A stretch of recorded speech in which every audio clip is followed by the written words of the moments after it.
bulan Februari biasanya kita bahas topik-topik apa, Ipo? Yang lebih romantis. Iya. Tentang perselingkuhan ya. Perselingkuhan ya. Jadi selingkuh itu penyakit atau bukan dan bisa sembuh atau enggak nih? Ketika tidak mendapatkan sesuatu yang dia inginkan, dia harapkan dari pasangannya, maka dia akan mencari ke orang lain. Karena dia itu, aku tuh merasa dipahami sama dia, aku tuh merasa didengarkan. Kalau sama istri atau suamiku yang selingkuh bisa jadi perempuan juga loh. Kalau sama pasanganku, dia tuh nggak pernah ngerti sih. Persoalan kayak perselingkuhan, ketidaksetiaan itu bisa terhubung bahwa mungkin saja tidak ada figur yang dilihat tentang kesetiaan itu seperti apa. Betul. Sehingga itu berpengaruh juga, dia nggak tahu bagaimana harus berlaku setia. Kenapa ya Pak? Maksudnya isu perselingkuhan ternyata juga di keluarga Kristen gitu loh. Padahal kan Kristen menekankan banget tuh yang apa kasih setia, kesetiaan yang gitu. Dipersatukan oleh Allah, tidak boleh dipisahkan.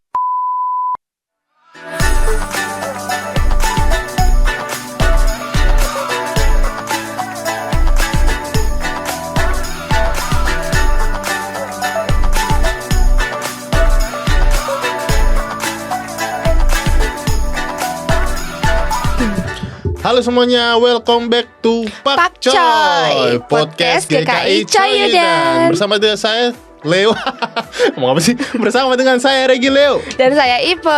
Dan seperti biasa kita di Pak Coy akan bahas hal-hal yang trending ya, hal yang keren, topik-topik yang menarik lah pokoknya. Dan juga tidak lupa dari sudut pandang Kristen. Nah, kita sudah masuk di bulan Februari. Nah, bulan Februari biasanya kita bahas topik-topik apa, Ipo? Yang lebih romantis. Iya. Gimana Jam? Bukan. Ya, gini itu ya, lebih ke Valentine ya. Ya, ke Valentine. Kasih. Soal kasih cinta-cintaan gitu ya. Nah, cukup berani ya Ipo ya. Hari ini kan kita mau bahas sebuah hal yang sering kamu lakukan gitu ya.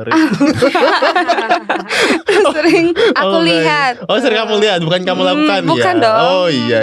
Apa itu? Hari ini mau bahas apa Ibu? Tentang perselingkuhan ya. Perselingkuhan ya. Jadi selingkuh itu penyakit atau bukan dan bisa sembuh atau enggak nih gitu. Nah, pasti penasaran ya. Kalau misalnya kamu pacaran nih, udah selingkuh orangnya. Kira-kira kamu mau enggak maafin dia terus nikahin dia? Enggak bisa. Enggak. Jangankan nikah. Loh, kamu tuh harus seperti Kristus. Maafkan. Enggak bisa selingkuh. Kalau menurut aku ya.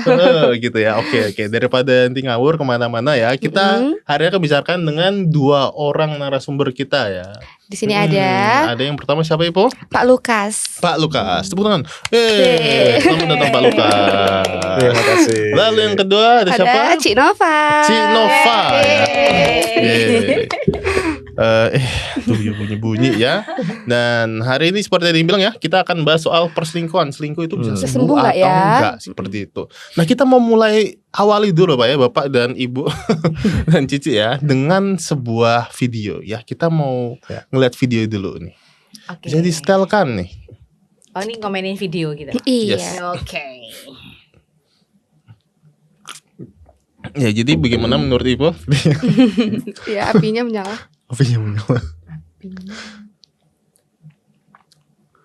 Iya, kita awali informasi News Today hari ini dari Lampung Utara, Lampung. Pemirsa, seorang suami menggerebek istri yang berselingkuh dengan mantan pacarnya di sebuah rumah. Wah, ini sepertinya CLBK nih. CLBK ya. Nah, sang istri ini diperiksa polisi mengaku sudah tidak cinta pada suaminya dan memilih kembali ke mantan pacarnya.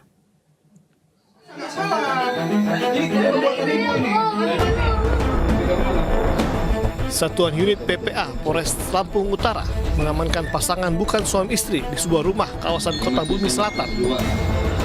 Polisi awalnya mendapat laporan dari seorang suami yang mengaku istrinya berselingkuh dan pergi dari rumah untuk tinggal bersama mantan pacarnya. Pasangan selingkuh yang masing-masing diketahui sudah memiliki pasangan sah ini kemudian digelandang ke Mapolres Lampung Utara. Dari hasil pemeriksaan terungkap jika istri pelapor mengaku sudah tidak cinta lagi pada suaminya. Bersama sang mantan pacar, pelapor sudah tinggal bersama selama 1 bulan. Keduanya diketahui belum resmi bercerai dan masing-masing sudah memiliki 4 dan 3 anak dari pasangannya. saat ini sedang mengamankan 2 pasang yang berlainan jenis yang melakukan perbuatan zina sesuai dengan laporan dari suami korban bahwa istrinya telah satu rumah dengan pria lain. Tadi sewaktu keluarga dari pihak perempuan itu datang ke rumah, pelaku yang dari yang laki-laki mencoba melarikan diri namun dapat diamankan oleh keluarga maupun pihak kepolisian. Saat ini pasangan selingkuh ini berada di Mapolres Lampung Utara. Jika pelapor tidak mencabut laporannya, keduanya akan dijerat pasal perzinahan dengan ancaman hukuman 9 bulan penjara. Dari Lampung Utara, Lampung, Jimmy Irawan, iNews melaporkan. Oke. Wow. Wah, sangat keren sekali ya. Iklan dong. Acara ini disponsori oleh Shopee. Oke. Jadi kita tahu ya, kita udah nonton sama-sama videonya tadi di Rusama PPA ya. Pusat pengembangan anak ya. Oh, bukan ya. Lain ya PPA-nya ya. Ya, jadi bagaimana menurut Pak Lukas nih? Ya itu memang kecenderungan yang banyak terjadi di luaran ya.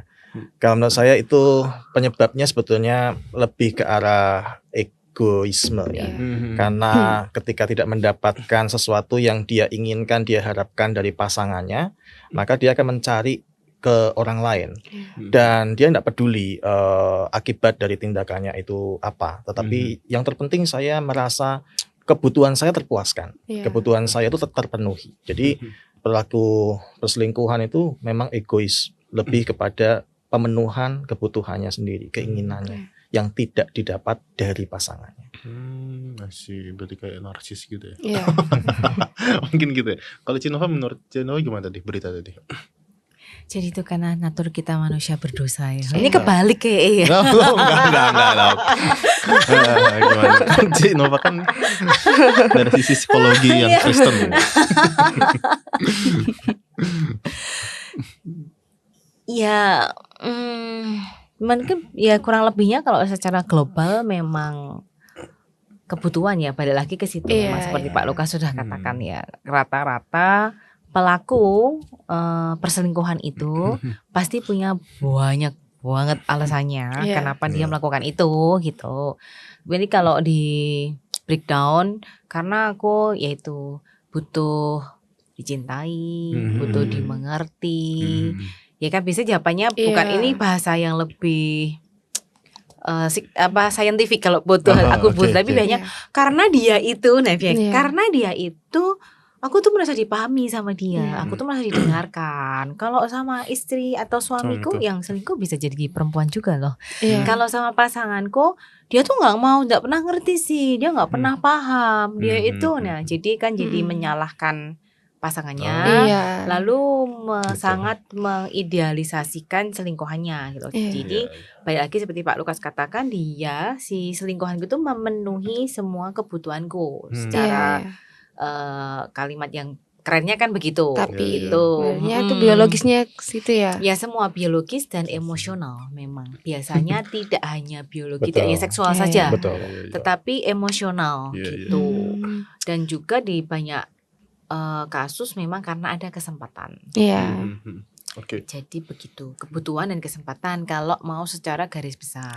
Betul. Kalau mau tanya secara teori psikologinya memang banyak nanti. Nanti kita masuk situ ya. Tapi mungkin kita mulai dari yang lebih fundamental dulu dari sisi Kristen ya, di secara Alkitabiah gitu ya. Jadi Pak Lukas, bagaimana pandangan Alkitab sendiri soal perselingkuhan, Pak? Kalau di Alkitab memang kalau cari kata selingkuh itu kita nggak nemu ya. Kita nemunya perzinahan. Jadi perselingkuhan itu arahnya lebih kepada ketidaksetiaan. Ketika seorang tidak bisa setia pada seseorang yang dia sudah komitmen begitu. Pak penasaran, kalau di BIMK pun tidak diganti kata selingkuh ya? Yang bahasa sehari-hari. Kalau bahasa Indonesia sehari-hari mungkin, karena itu kan sudah disederhanakan dengan pemahaman yang sehari-hari ya. Tetapi kalau dalam bahasa ininya di TP1 terutama, TP2 saya belum teliti. Memang tidak ada. Memang tidak ada kata selingkuh. Adanya adalah kata perzinahan. Ya, jadi selingkuh arahnya lebih pada ketidaksetiaan, dan bicara tentang ketidaksetiaan itu sebetulnya penggambarannya itu bukan hanya relasi dengan manusia sesama suami istri gitu, enggak hanya itu, tapi juga relasi antara manusia dengan Tuhan.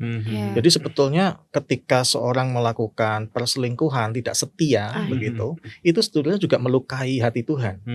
Karena kita tahu bahwa Tuhan itu adalah pribadi yang setia. Seberapapun manusia itu mengecewakan, tapi kesetiaannya itu ditunjukkan dengan luar biasa. Misalkan contoh di Hosea yang menikahi Gomer, itu kan menunjukkan kesetiaan yang luar biasa. Sekalipun Gomer berulang kali melakukan hal ketidaksetiaan, tapi Allah tetap setia. Jadi pernyataan itu luar biasa sebetulnya.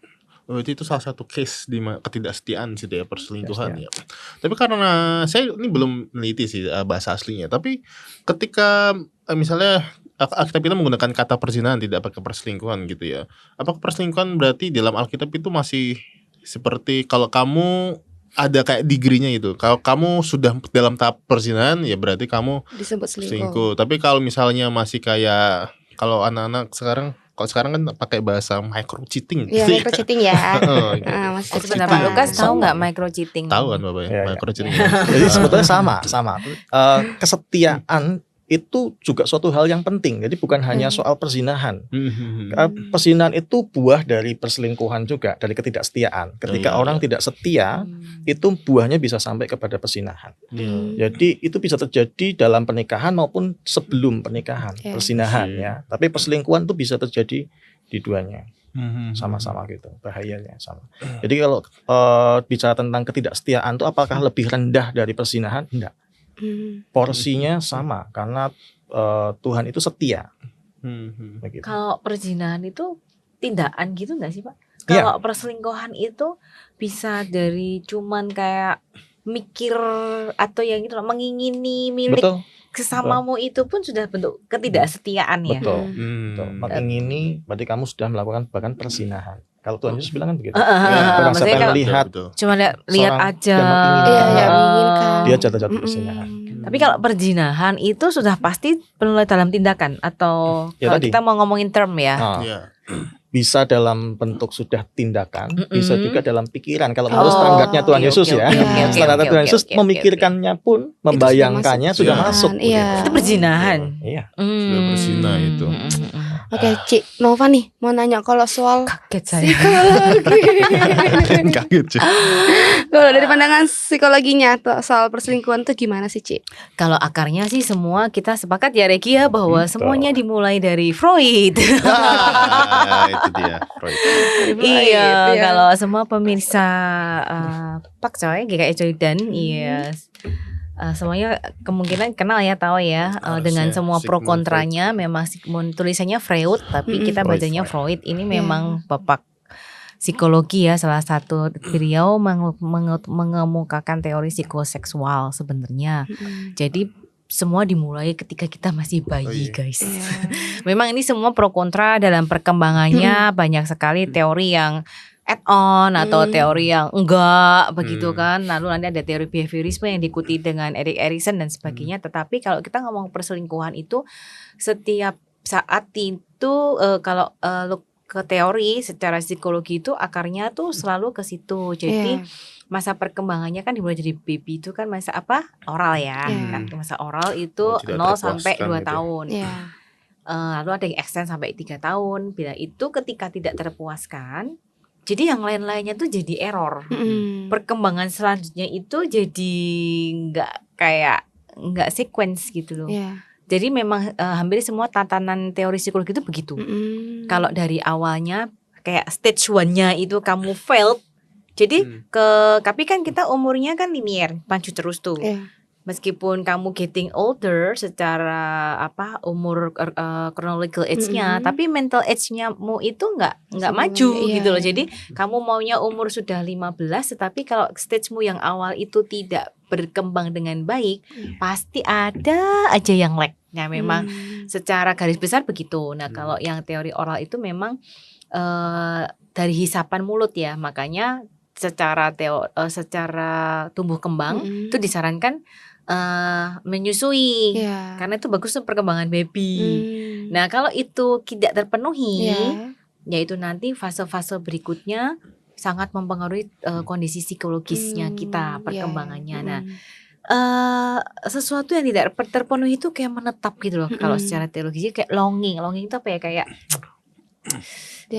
pengen terus loh kayak. Nah itu tuh ternyata sangat berpengaruh nanti ketika kamu nggak terpenuhi ya fase oralnya ini ya. Jadi kamu nggak ada kedekatan sama mamahnya, tidak punya figur ini ya sekalian, bukan banyak sekarang banyak wanita bekerja. Jadi sekarang saya tidak hanya memakai istilah ibu, tetapi ke giver, ke love giver. Jadi neni pun bisa, oma pun boleh, papa apalagi gitu kan. Tapi yang penting hadir, dan itu konsisten. Nah kalau itu bisa terpenuhi itu sudah bagus banget. Tapi kan ada beberapa anak yang mungkin sama mamanya juga nggak deket, sama orang lain juga nggak deket gitu kan. Nah itu nanti kelihatan sih biasanya nanti ketika usia sekolah itu dia juga akan jadi lebih cranky gitu. Nanti semakin gede umur kelas 5-6 SD diem nggak pede anaknya. Terus jadi dia lebih yaitu jadi kayak kalau kita mau secara teori psikologi itu kayak A atau B gitu loh. Jadi ketika kamu nggak terpenuhi di stage ini, jadi yang jatuh ke sisi yang negatif gitu loh. Jadi nggak pede, terus kamu nggak achieve gitu. Kamu kayak nggak tahu nanti mulai SMA tuh jadi aku nggak tahu sih untuk apa hidupku ini gitu kan. Aku nggak tahu mau kemana gitu. Nanti kalau bisa kuliah, berarti dia kuliah juga nggak perform, dia biasa aja gitu. Dia plus nanti lek-lek yang lain kayak nggak bisa membangun relasi, dia komunikasinya juga kayak kalau bahasa sekarang aku mungkin nggak familiar ya dengan bahasa-bahasa yang playing victim gitu-gitulah. Jadi kayak karena sensitif sekali, karena dulu need-nya untuk dikasihi itu nggak terpenuhi gitu. Jadi dia ke belakang-belakangnya dia selalu ngerasa kurang. Aku tuh nggak cukup, aku tuh kurang dicintai gitu tuh. Itu nanti makanya ngefeknya ke situ. Kalau ke pernikahan dia nggak ada kepuasan di pernikahannya itu, dia udah resah gitu. Terus dia akan mencari-cari sumber pemuasan yang lain begitu. Dan itu benihnya bisa sudah ada sejak dalam kandungan juga ya. Iya, sudah ada sejak kandungan. Apalagi kalau contoh ekstrimnya misalnya nggak disayang, ini mau digugurkan atau memang ini unwanted gitu-gitu. Kalau secara itu ngefek banget sih secara psikisnya memang ke bawah. Dan gitu. itu bisa kebawa juga dalam relasi dengan pasangan. Oh iya sangat, iya. Jadi bayangkan aja kalau dua orang ini yang sama-sama nggak sadar kalau dia sudah dibentuk begitu seumur hidupnya, ngerasa unwanted, ngerasa kurang dikasihi, belum lagi father figurnya nggak ada gitu kan. Lalu kalau sudah sering tahu istilah gelas kosong ya. Jadi ini sama-sama kosong nih, nggak ada yang isinya. Jadi kan saling menuntut, ayo dong, love me. Yang perempuannya begitu, yang lakinya begitu. Tapi kan incapable untuk memberi. Aku nggak mampu memberi karena aku nggak punya kok. Ya kan? Apa yang mau kau kasih lah, aku nggak punya tabungan cinta gitu toh. Jadi ya sudah, carilah ke yang lain. Itu berarti pesannya untuk mereka yang belum menikah dan belum punya anak, merancangkan masa depan anak itu sejak sebelum menikah, punya anak. Iya betul. Betul sekali. Yang belum menikah. Karena begitu sang ibu itu hamil, dia sudah mendidik anak dari sejak dalam kandungan ya. Jadi harus siap suami istri beberapa content creator yang saya lihat itu bagus, ibu, yang sosok ibu, itu ketika dia ngevideo anaknya cowok itu mungkin seumur 10 tahunan lah. Itu kayak bikin teh, kayak daily gitu, lap-lap meja, terus peluk gitu.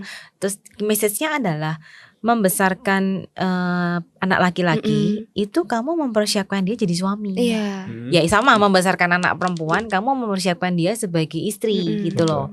Kalau panggilannya menikah ya, tapi dia menjadi pribadi yang nanti kamu bisa mengasihi, bahwa kamu itu tabungan cintamu tuh penuh, sehingga kalau di ideal world itu enak banget sama-sama penuh. Jadi satu, nggak saling menuntut untuk diisi. Dua, itu gampang banget ngasih. Karena aku punya banyak kok. Jadi ya Oke, kasih. Nggak perlu nuntut pasangannya. Jadi kalau istilahnya self content gitu. Jadi aku sudah kayak bahasanya aku cukup dengan diriku sendiri ya gitu. Itu ideal wordnya begitu, dan itu dipersiapkan nggak dari remaja loh, itu too late. Dari bahkan Pak Lukas mengingatkan lagi dari sejak kandungan. First 10 years itu sangat-sangat penting untuk mendidik mereka. Habis itu kalau remaja, nih anaknya Pak Lukas kan sudah usia remaja itu, kalau fondasinya sudah enak, itu enak banget nanti ke belakangnya itu tinggal menemani aja gitu. Jadi persoalan-persoalan kayak perselingkuhan, ketidaksetiaan itu bisa terhubung bahwa mungkin saja tidak ada figur yang dilihat tentang kesetiaan itu seperti apa. Betul. Sehingga itu berpengaruh juga, dia nggak tahu bagaimana harus berlaku setia begitu karena nggak ada contohnya atau figurnya gitu. Betul. Terus saya pernah dengar loh salah satu studi ini. Saya nggak tahu ini benar apa enggak ya. Jadi saya nggak tahu ini indikator atau dia itu kayak punya efek gitu. Jadi anak-anak yang kalau dikasih mainan yang jadi berhubungan dengan mainan. Jadi mainannya itu kalau dia itu sering dikasih mainan yang ganti-gantian gitu, banyak mainan, yaitu setiap ini mainannya baru, itu tuh bisa jadi, aku nggak tahu ini mengefek atau dia itu indikatornya gitu ya. Kalau nanti akan ada kecenderungan untuk dia itu nggak bisa komitmen dengan satu orang gitu, dia akan mencari terus yang baru gitu ya. Nah aku cuma nggak tahu ini mainannya ini akan jadi indikatornya, itu nunjukin bahwa ternyata itu ada kecenderungan dari kecil nih, atau mainan-mainan itu sebenarnya dikasih kesempatan untuk milih-milih terus itu kayak menjadi sebuah ngefek ke dia untuk nanti kedepannya seperti itu gitu. Cuman ini percobaan sosial ini. Itu kayak. Tapi itu untuk apa tujuannya? Memang untuk itu spesifik. Iya kayaknya spesifik seperti itu sih. Nah nggak tahu studinya ini selama berapa tahun ya. Cuman dia hasilnya seperti itu. Cuman aku nggak baca secara full ya. Itu tuh indikator atau itu tuh ngefek-efeknya ke situ gitu. Iya menarik. Belum pernah. Cuman mungkin kalau secara dipahaminya untuk jangka pendek memang kelihatannya anak-anak yang fokusnya bagus, dia malah nggak mau biasanya. Jadi saya kan juga saat ini sering ketemu, ada preschool kan, jadi ketemu sama anak-anak di bawah 4 tahun itu sering banget. Itu kelihatan tuh mereka. Ada anak-anak yang memang fokus banget itu. Kalau dia lagi seneng kayak kemarin main clay. Clay itu apa ya? Play-Doh. Main Play-Doh itu. Lilin tuh kan? Ya malam ya, kalau angkatan 90. Malam yang warna-warni itu loh. Itu dia kalau lagi seneng udah ayo anak-anak atau come on ke kegiatan yang lain gitu, udah mau dia tetap stay di situ gitu.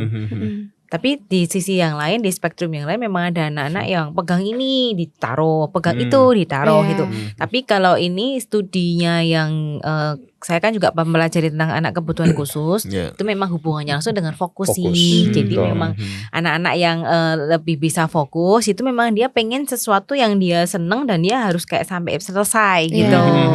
Tapi anak-anak yang fokusnya pendek, memang dia malah belum bisa untuk fokus ke satu hal. Dia tuh kalau TV itu banyak banget channelnya gitu loh sih. Lihat gini gitu. Itu sih, tapi menarik, mungkin coba kita bisa cari tahu lagi ya yang ada hubungannya dengan ketidaksetiaan gitu. Betul.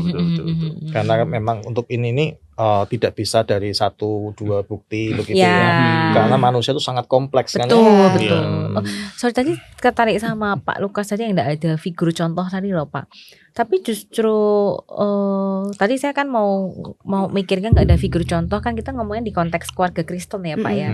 Tapi sedihnya ternyata kasus perselingkuhan itu juga banyak terjadi juga di keluarga Kristen toh Pak. Betul. Iya kan, padahal kan mungkin secara misalnya nih anaknya yang si anak dewasa cowok ini yang selingkuh. Padahal mungkin papa mamanya dalam tanda kutip nggak cerai gitu, maksudnya maksudnya tetap baik, nggak kelihatan ada perselingkuhan yang terbuka gitu loh. Bisa seperti itu, tapi kenapa ya Pak? Maksudnya isu perselingkuhan ternyata juga di keluarga Kristen gitu loh. Padahal kan Kristen menekankan banget tuh yang kasih setia, kesetiaan gitu. Dipersatukan oleh Allah, tidak boleh dipisahkan. Jadi anak itu melihat pada apa yang merasakan apa yang dia lihat. Ketika misalkan suami ya memang nggak ada persoalan gitu ya, tetapi ketika istrinya baru repot, suaminya nggak peduli, itu juga bisa dilihat.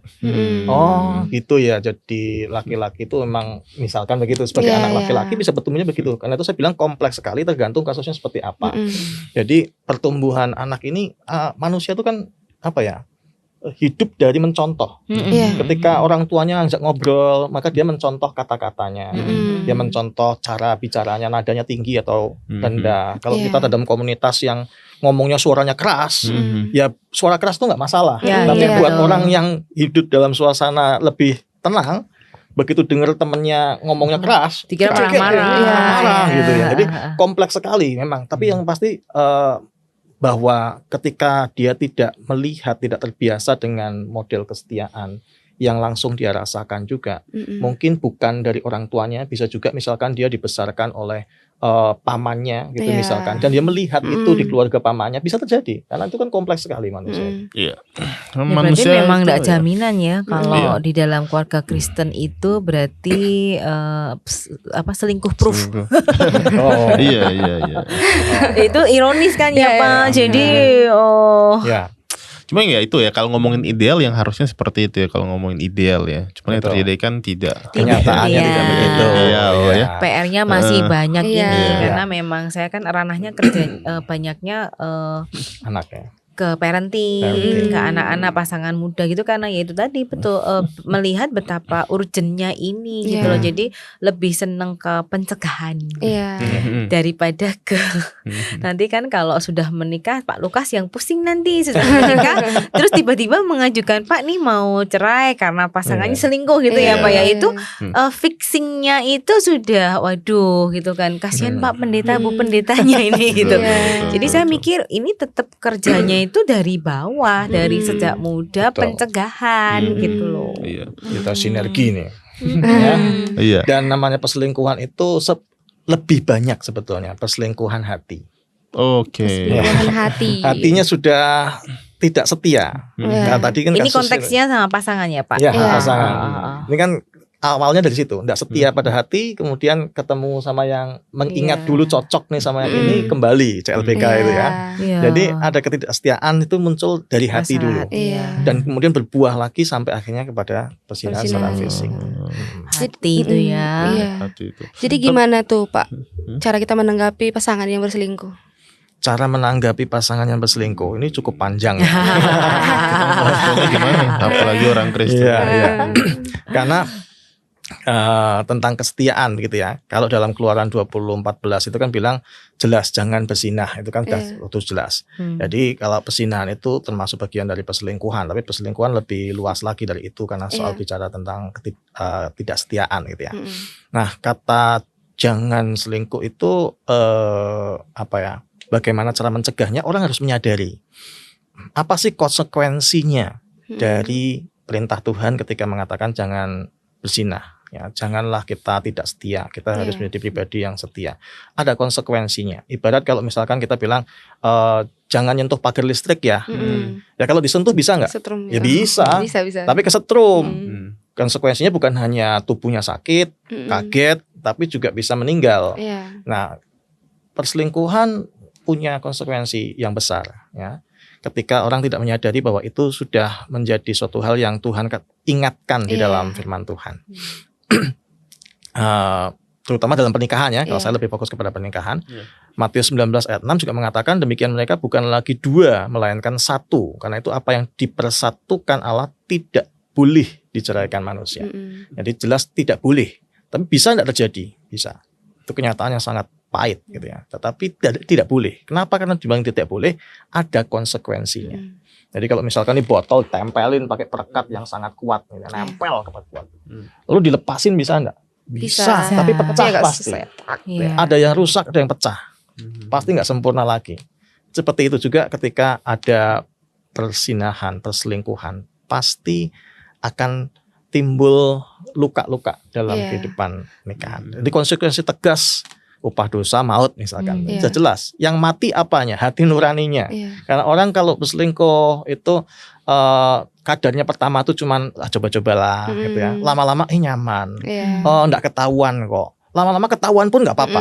Iya. Dan kalau sudah ketahuan nggak apa-apa ya sudah, pasti semakin memburuk keadaannya. Iya, terus seperti itu. Dan itu konsekuensinya hati nuraninya mati tanpa dia sadari. Begitu. Pasti lama-lama berkurang. Konsekuensi tegas itu. Nah, terjadi kerusakan hubungan antara pelanggar kesetiaan ini, gitu ya. Karena bicara kesetiaan itu bicara juga kalau dalam sudut pandang Alkitab kekudusan. Jadi kalau orang tidak setia itu berarti berlaku tidak kudus. Nah, Allah tidak menyukai. Ya, kan firman Tuhan jelaskan, hendaklah kamu sempurna sama seperti Kristus telah sempurna. Tapi ada itu kesempurnaan. Berlaku itu hanya untuk ketika dalam pernikahan atau ketika hubungan misalnya pacaran gitu itu gimana, Pak? Ya, dalam pacaran pun itu kan indikasi. Iya. Ketika dia sudah nggak bisa berkomitmen, berarti ada persoalan yang harus diselesaikan. Oke. Itu yang saya katakan bahwa tidak mudah ya untuk menikah itu mestinya orang memang memikirkan banyak faktor. Dan ketika mengenal keluarga itu akan membantu juga bagaimana mengatasi persoalan keluarga ke depan. Karena tiap keluarga memang kalau sudah menikah kan nanti keluarga sendiri, tetapi masih ada yang dibawa nih dari yang lama. Begitu. Misalkan yang pernah saya katakan bahwa ada orang yang katakanlah melihat orang tuanya berlaku seperti itu, dia benci dengan orang tuanya, tapi ternyata setelah menikah dia melakukan hal yang sama, gitu ya. Itu kan kenapa bisa begitu? Melihat dan itu turun berpengaruh. Dia harus bisa, mestinya dia belajar untuk bisa mengatasi perasaannya, gitu ya. Tapi itu yang seringkali mungkin di timur, budaya timur itu tidak terbiasa. Biasanya lebih dilatih untuk mengumbar emosi, bukan untuk mengenali emosi dan mengatasi emosi. Nah, itu kalau yang muncul. angkatan atas menahan emosi, kalau yang lebih muda ini mengumbar emosi. Tapi Pak, kalau begitu maksudnya ketika sudah terjadi perselingkuhan gitu, saat misalnya mungkin di pernikahan dulu ya, apa yang harus saya lakukan gitu? Apakah langsung cut gitu, terus deh kita pisah aja, kamu di sana atau bisa disembuhkan apa enggak? Gitu. Yang pasti tadi kalau soal bisa disembuhkan atau enggak, ini bukan penyakit. Ya, karena ada juga orang yang ngomong misalkan dia berselingkuh gitu ya, ketahuan sama pasangannya marah lah, lalu ditinggal pergi begitu. Nah, orang ini dengan enteng ngomong, saya ini kan orang yang baru sakit. Padahal perselingkuhan itu bukan penyakit. Perselingkuhan itu adalah orang yang tidak dapat mengendalikan diri. Dia tidak dapat mengendalikan diri sehingga memutuskan untuk melanggar norma-norma itu. Jadi pengendalian diri sebetulnya bukan soal ini penyakit atau bukan. Memang ada orang-orang tertentu yang mungkin karena faktor kesehatan ya, ada hormonnya mungkin terlalu berlebih sehingga memiliki nafsu lebih dan itu bisa jatuh juga pada perselingkuhan. Tapi itu masih bisa diatasi. Artinya bahwa kalau dia punya kesadaran bahwa wah ada yang nggak beres dengan tubuh saya, maka saya harus datang kepada dokter. Sexual addict gitu ya. Itu ada kelasnya tuh ya, kayak AAA kan yang untuk alkoholisme. Itu sama konsepnya tapi yang ini untuk sexual addict gitu. Jadi orang bisa diberi obat untuk bisa mengendalikan dirinya. Bukan untuk mengatasi itunya tapi mengendalikan dirinya. Jadi pengendalian diri. Persinahan, perselingkuhan lebih pada tidak bisa mengendalikan dirinya. Maaf tadi pertanyaannya apa? Berarti kita mestinya kalau diselingkuhin tuh harus membantu dia atau langsung cut aja. Ninggalin aja gitu. Wah. Kadang ada beberapa pendeta mungkin ya Pak, jawabannya simple ya kan kita harus mengampuni.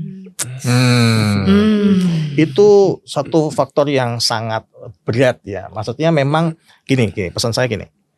Tidak semua kasus perselingkuhan harus berakhir pada perceraian. Itu harus ditanamkan dulu. Karena tadi ada memang tipe orang yang berselingkuh. Mungkin karena memang sudah rusak ya. Sudah ada dosa yang terlalu besar dalam hatinya, pikirannya, sehingga jiwanya memang penipu. Ya nggak bisa. Harus mengatasi itu harus melalui proses yang sangat panjang dan berat. Yang berat terutama buat yang diselingkuhin gitu ya. Karena itu dia harus mengatasi kemarahannya, kekecewaannya, hancur hatinya karena kepercayaan yang dia berikan sudah diperlakukan dengan tidak benar begitu ya. Dan orang yang berselingkuh itu kan jahatnya luar biasa. Kenapa saya katakan jahatnya luar biasa? Karena orang yang dia selingkuhin ini berarti adalah orang yang sangat percaya kepada dia. kalau sampai menikah kan berarti kan percaya bahwa mereka bisa bertahan gitu. Iya. Bayangkan kalau misalkan dia bukan orang yang dipercaya, dikhianati, ya udah biarin aja, aku nggak mau lagi sama dia. Tapi kalau orang yang dia percaya mengkhianati dia, itu lukanya double. Belum lagi yang punya anak ya. Apalagi kalau anaknya tahu. Betul, gitu ya. betul. Jadi itu adalah kejahatan yang sangat jahat ketika orang berlaku tidak setia tadi. Lalu gimana kita mengatasi menghadapi pasangan yang berselingkuh? Ya, firman Tuhan mengatakan ini adalah Mazmur 34 ayat 19. Tuhan itu dekat kepada orang-orang yang patah hati dan Ia menyelamatkan orang-orang yang remuk jiwanya. Datang pada Tuhan itu pertama. Karena Tuhan itu memperhatikan remuk hati seseorang. Patah hati seseorang, ya, dia peduli kok pada perasaan kita. Kadang-kadang kita melihat banyak kasus seperti itu, emosi itu yang lebih utama ketimbang datang pada Tuhan. Ya, karena kan waktu nikah kan kita datang pada Tuhan kan. Itu kan ibarat kita berjanji di hadapan Tuhan. Tuhan, hidup saya ini mau memiliki hidup bersama dengan Dia. Dia milik Tuhan, saya milik Tuhan. Jadi saya datang kepada Tuhan untuk minta dipersatukan. Artinya kan Tuhan yang memiliki sebetulnya. Artinya kalau ada persoalan dalam keluarga, kenapa nggak datang pada Tuhan yang memiliki kita? Orang-orang yang direstui dalam sebuah pernikahan. Nah, ini Mazmur ini jelas mengatakan Tuhan itu dekat pada orang-orang yang patah hati dan menyelamatkan orang-orang yang remuk jiwanya. Itu yang pertama, datang pada Tuhan. Ya, lalu yang kedua, hadapi pasangan dengan perasaan yang jujur. Kita tuh nggak terbiasa untuk ngomong dengan menyampaikan inti perasaan. Biasanya lebih ke emosinya. Pokoknya saya kecewa, saya marah, saya itu kamu tuh kurang ajar ya, kamu itu begini-begini. Nggak gitu ngerti. Ya. Tapi tidak mengungkapkan bahwa terus terang saya tuh sakit hati. Itu kan mengungkapkan perasaan. Dan kita nggak terlatih untuk itu. Saya terus terang kecewa. Pesannya sebetulnya sama. Tapi cara menyampaikannya itu akan ditangkap lebih dari hati ke hati. Ketimbang emosi. Kalau kita emosi, dia nangkapnya apa? Emosi juga. Tersinggung, marah. Tapi kalau kita mengungkapkan perasaan hati, mestinya itu lebih dapat ditangkap. Oh, apa yang telah aku lakukan ini menyakiti hatinya. Nanti kita belajar untuk mengungkapkan perasaan dengan jujur. Jangan, oh ya sudah, enggak apa-apa. Tuhan sudah mengampuni. Selesai ya. Itu kadang-kadang menghibur diri juga kan begitu ya. Ya apa boleh buat, kata Tuhan memang kita harus mengampuni. Jujurlah, kalau kita memang sedang marah, kita kecewa, kita tidak bisa percaya lagi sama pasangan, ngomong. Terus terang aku jadi gak bisa percaya lagi sama kamu deh. Sampaikan perasaan, itu penting supaya menangkap, pasangan yang berselingkuh itu menangkap apa sih gitu ya. Meskipun saya katakan bahwa orang bisa saja memberikan penjelasan begitu ya, alasan-alasan tertentu. Kenapa dia berselingkuh, punya alasan ini itu. Itu tidak, alasan-alasan itu tidak dapat dibenarkan. Ya. Tapi mungkin memang alasan-alasan itu adalah pemicu bagi seseorang untuk jatuh dalam perselingkuhan. Karena itu saya katakan bahwa tiap-tiap orang tuh kadang-kadang ada yang punya bibit seperti itu, kecenderungan seperti itu. Karena dia tidak mengenalinya, maka jatuhlah dia. Tapi kalau dia mengenalinya, maka dia belajar untuk mengatasi perasaan-perasaan seperti itu. Nah ini harus memang belajar ya. Dan tadi saya pernah ngobrolin juga, ada terkadang orang-orang punya kecenderungan seperti itu sehingga butuh disuntik, butuh obat, butuh untuk menahan dirinya. Jadi ada banyak faktor gitu ya. Tapi yang intinya kedua tadi, hadapi perasaan jujur, nggak usah berbohong. Lalu yang ketiga, memang belajar untuk memaafkan. Ini kalau bilang langkah-langkahnya ya, apa yang harus dihadapi. Dan ini tidak mudah. Saya katakan sangat tidak mudah. Karena mengampuni itu bukan berarti mentolerir dosa, mentolerir persinahannya, enggak. Bukan sama sekali. Ya. Hosea itu menikahi Gomer tadi, saya katakan ya.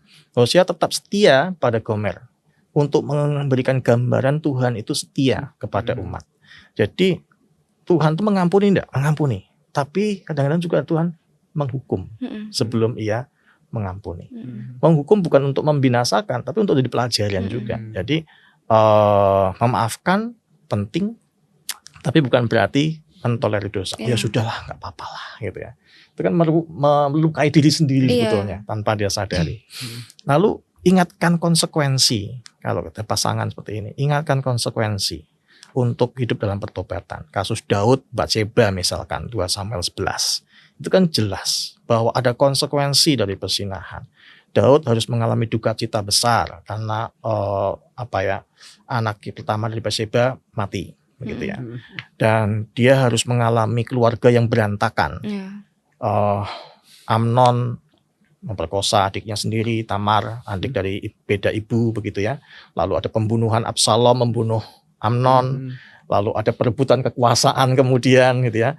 Dan itu konsekuensi dari hati-hati dengan yang namanya ketidaksetiaan atau perzinahan. Jadi kalau dibilang kalau masih selingkuh doang belum sampai perzinahan kan berarti lebih kecil dosanya. Hati-hati, itu bibit tuh. Nggak ada yang lebih kecil lebih besar gitu ya. Konsekuensinya pasti akan ngikutin. Amsal 6 ayat 32 itu mengatakan siapa melakukan zina tidak berakal budi. Artinya dia tidak bisa mengendalikan dirinya. Akalnya tidak berjalan gitu ya. Orang yang berbuat demikian merusak dirinya sendiri. Jadi perselingkuhan itu bukan hanya melukai pasangan, harus sadari kamu jadi dirusak loh oleh dirimu sendiri. Kamu pun rusak loh gitu ya. Lalu yang kelima, cari bantuan, pendeta, konselor ya. Itu perlu untuk mencari bantuan karena yakin nggak akan bisa mengatasi sendiri kalau sudah jatuh ke situ. Lalu jika ada pasangan yang bertobat, berikan kesempatan yang kedua ya. Dan bangun kembali relasi kepercayaan. Nah, ini yang berat, ini yang sangat sulit. Ya, dan kadang-kadang orang ada juga, aku kan sudah bertobat, kan harusnya aku diampuni. Ya, ini orang yang berselingkuh nih, gitu ya. Harusnya aku diampuni. Kalau sudah diampuni jangan diungkit-ungkit lagi lah. Nah, ini nggak bisa. Ya, saya katakan itu konsekuensi dari perselingkuhan. Kalau kamu akan diungkit-ungkit mungkin seumur hidupmu, tapi tahulah, sadarilah bahwa itu memang pantas buat kamu, karena kamu sudah melakukannya. Tapi itu hukuman. Tapi ada loh Pak, dalam rumah tangga itu suami atau istrinya yang selingkuh tuh berulang. Betul. Berulang. Kasus berulang itu berarti ada sesuatu yang belum selesai tadi. Tadi ada masa lalu, ya, ada sesuatu yang dibawa gitu ya. Ya kalau kita bilang ada dosa yang belum teratasi dalam kehidupannya, itu harus melalui proses konseling. Tidak bisa sekali dua kali. Karena harus menggali lebih dalam. Dan kesulitannya orang terkadang tidak jujur. Ini yang sudah semakin mempersulit. Ketika dia tidak mau terbuka, enggak jujur, bagaimana kita bisa membantu kalau tidak ada keterbukaan. Karena itu sejak pacaran, kalau sudah ada kecenderungan untuk tidak setia, ya, perselingkuhan, itu baiknya minta dia selesaikan.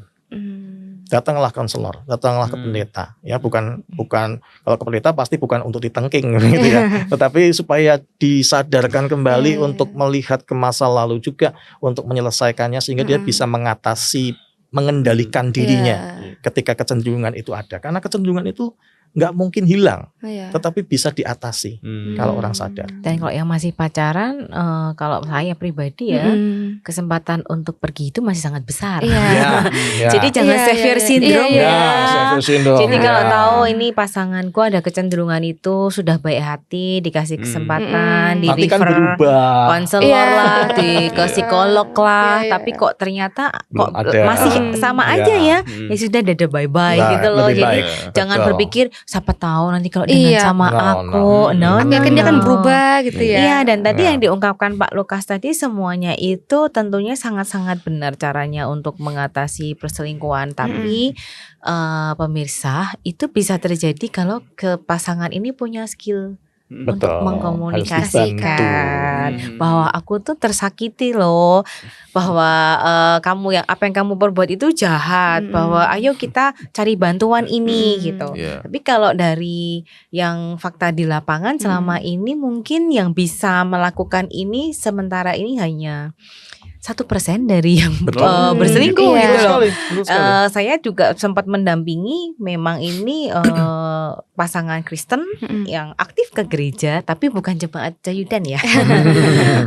Lalu dua-duanya sibuk pekerja semua dan suaminya selingkuh dengan teman kantornya.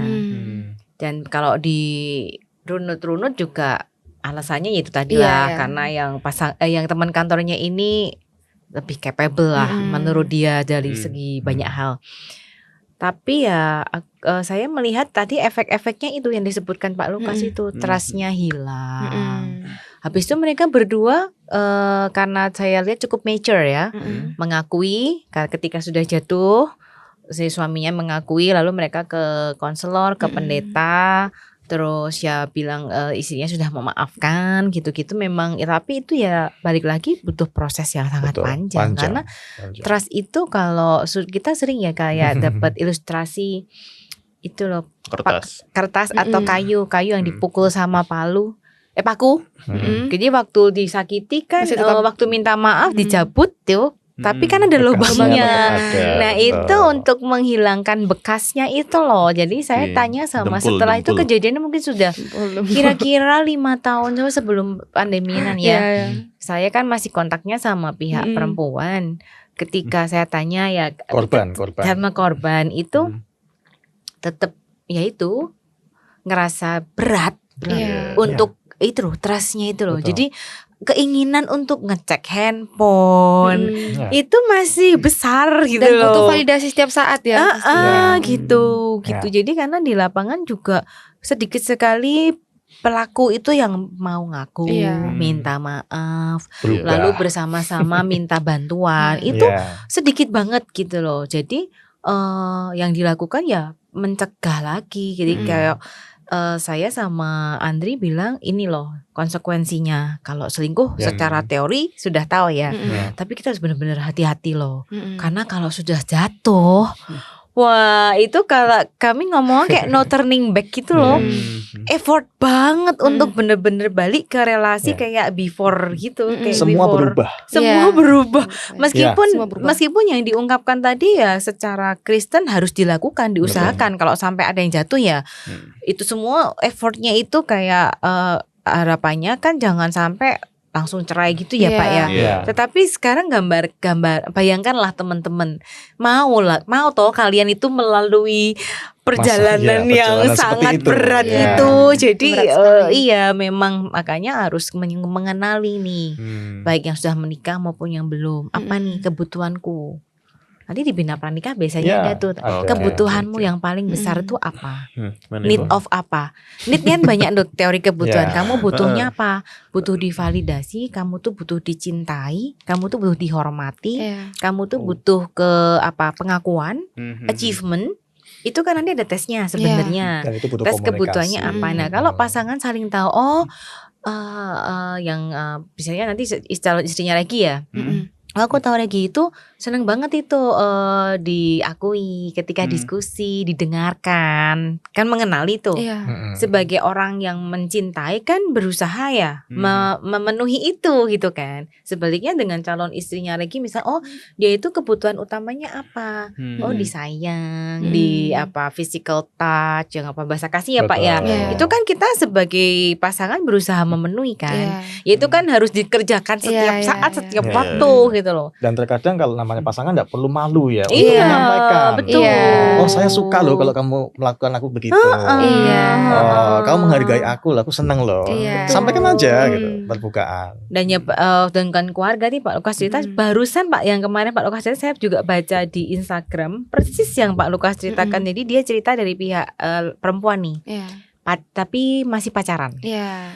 Ketika pacaran, istri laki itu kalau jajan dia beli sendiri, yang ceweknya nggak dibeliin, minum sendiri. Terus kalau tanya mau pulang kerjanya naik apa, oh ya nih aku naik Grab gitu kan, ya udah nggak ada penawaran itu mau dijemput atau gimana, nggak, oke gitu kan. Terus ini kok gini terus ya, jadi terus tapi untungnya ini yang mereka cukup mature sehingga mengutarakan lah aku tuh loh ketika kamu jajan aku nggak pernah dibeliin. Kalau makan bareng yang ceweknya kan nawarin mau, yang cowoknya nggak pernah, makan aja gitu lah.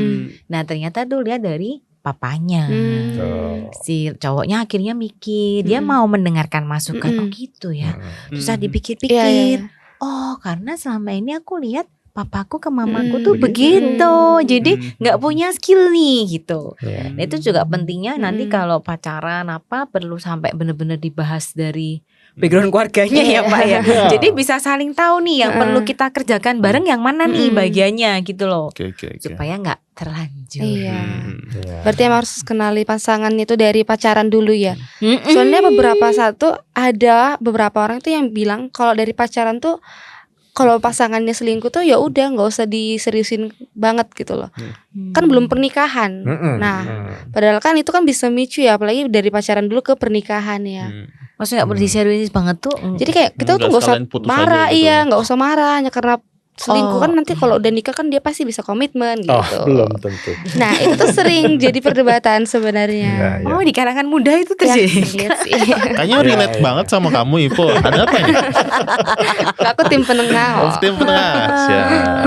Alangkah baiknya memang untuk mencegah ya. Artinya jangan berharap setelah menikah semua akan berubah. Belum tentu.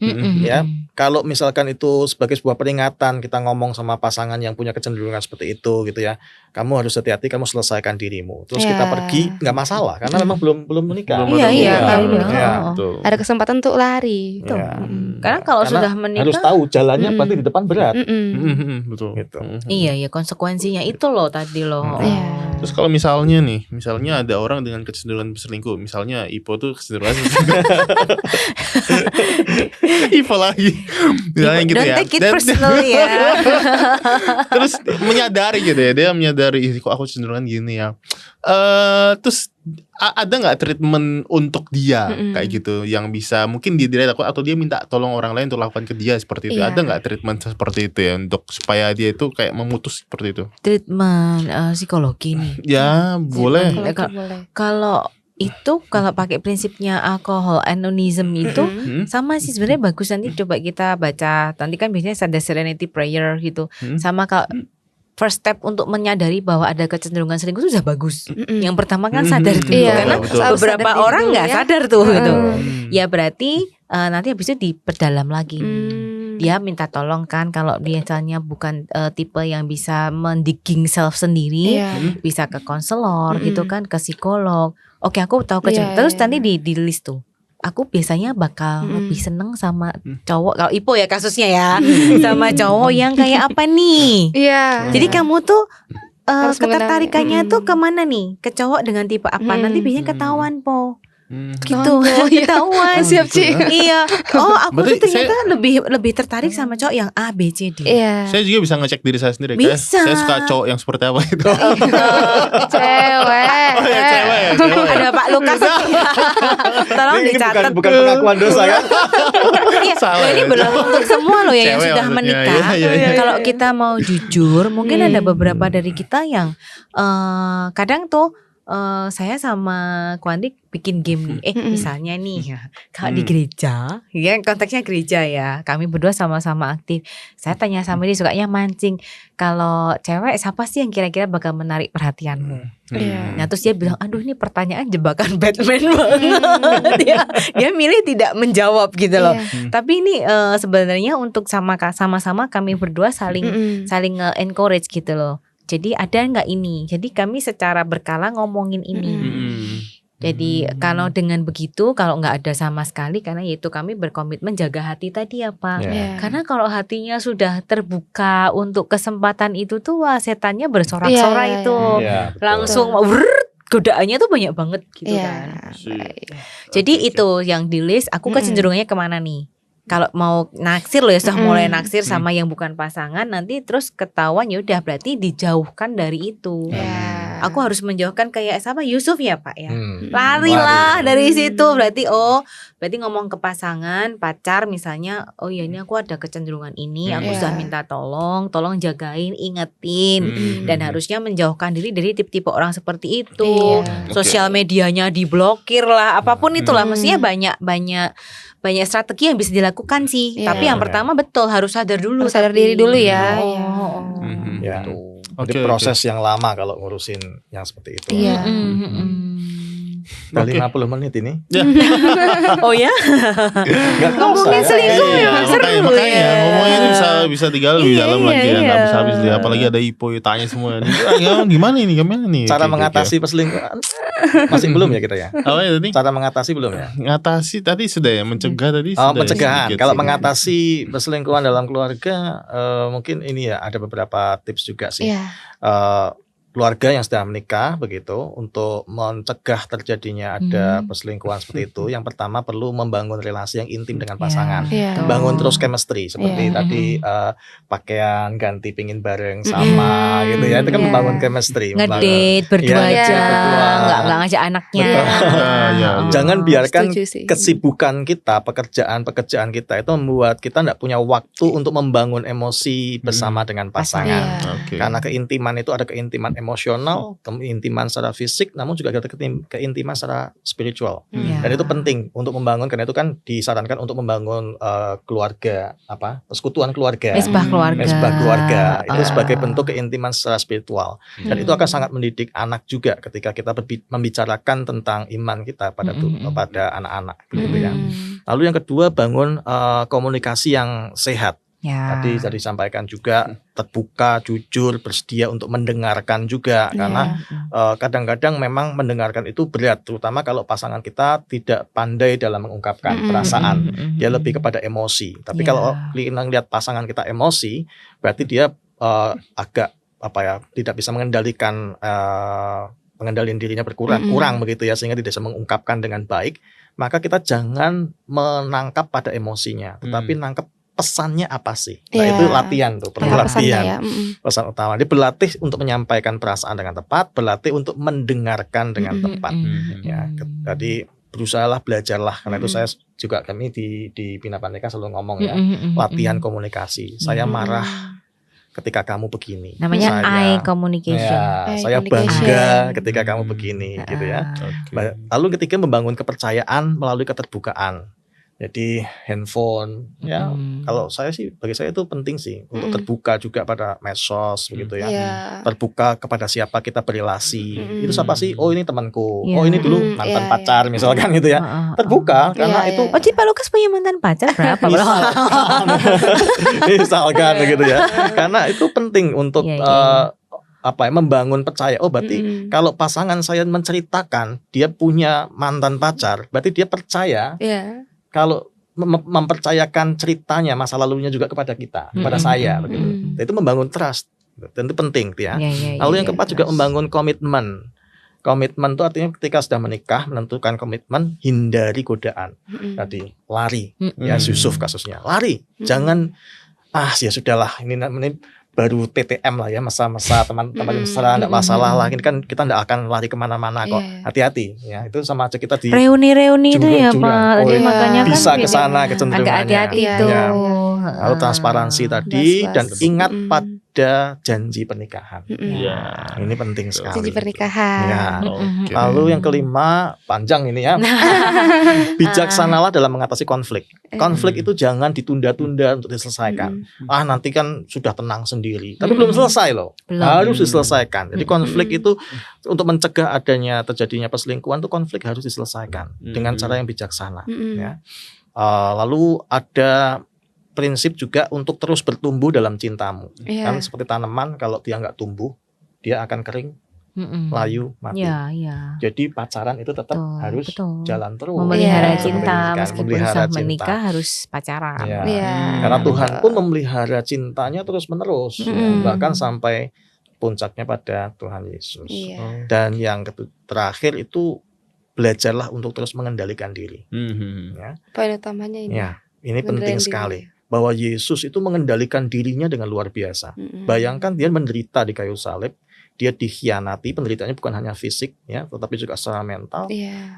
Ya difitnah, diperlakukan dengan tidak layak, tapi dia mengendalikan dirinya sedemikian rupa, dan dia menyatakan pengampunan di sana. Ini kan pengendalian diri yang luar biasa.